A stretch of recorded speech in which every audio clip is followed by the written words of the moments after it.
എല്ലാ മാതാപിതാക്കൾക്കും എന്നും നീറുന്ന ഓർമ്മയാണ് എറണാകുളത്ത് അതിദാരുണമായി കൊല ചെയ്യപ്പെട്ട ചാർട്ടേഡ് അക്കൗണ്ടന്റ് വിദ്യാർത്ഥിനിയായിരുന്ന പിറവം സ്വദേശിനിയായ മിഷേൽ ഷാജി.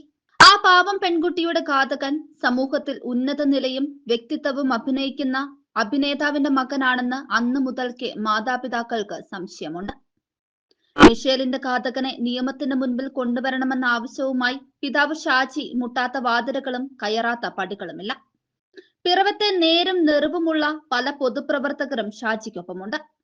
അതേസമയം മനുഷ്യവിസർജ്യത്തിൽ വെള്ളിരൂപ നാണയം പതിപ്പിച്ചാൽ അത് നാവ് കൊണ്ട് നക്കിയെടുക്കുന്ന രാഷ്ട്രീയ നപുംസകങ്ങൾ ഘാതകനെ രക്ഷിക്കാൻ ദാസ്യപ്പണി ചെയ്യുകയാണ്.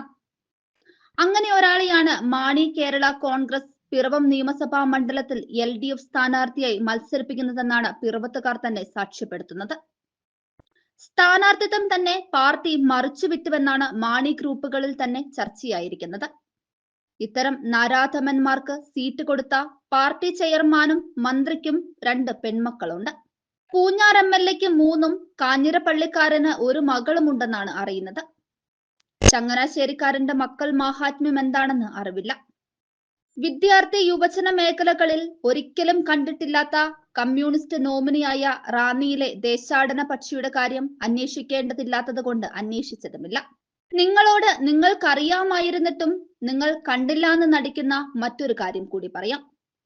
രാഷ്ട്രീയത്തിൽ എന്തെല്ലാം കുറവുകളും കൂടുതലും ഉണ്ടായിരുന്നുവെങ്കിലും നിങ്ങളുടെ നേതാവ് KM മാണി പെൺമക്കളുടെ വേദന അറിയുന്ന ഒരു നേതാവായിരുന്നു.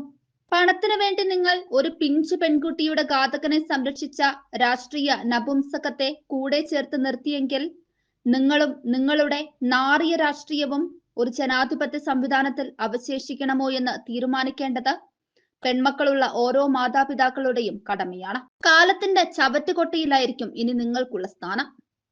കഴിഞ്ഞ ദിവസം പ്രതിപക്ഷ നേതാവ് VD സതീശൻ പിറവത്ത് വന്നപ്പോൾ മിഷേലിന്റെ മാതാവ് സ്വീകരണ യോഗത്തിൽ വെച്ച് കണ്ടിരുന്നു. VD സതീശൻ ആ മാതാവിന് നൽകിയ വാഗ്ദാനം UDF അധികാരത്തിൽ വരികയാണെങ്കിൽ ഈ കേസ് അന്വേഷണം നടത്തി പ്രതികളെ നിയമത്തിനു മുൻപിൽ കൊണ്ടുവരുമെന്നാണ്. തലയിൽ കൈവച്ച് അനുഗ്രഹിച്ചാണ് ആ മാതാവിനെ അയച്ചത്.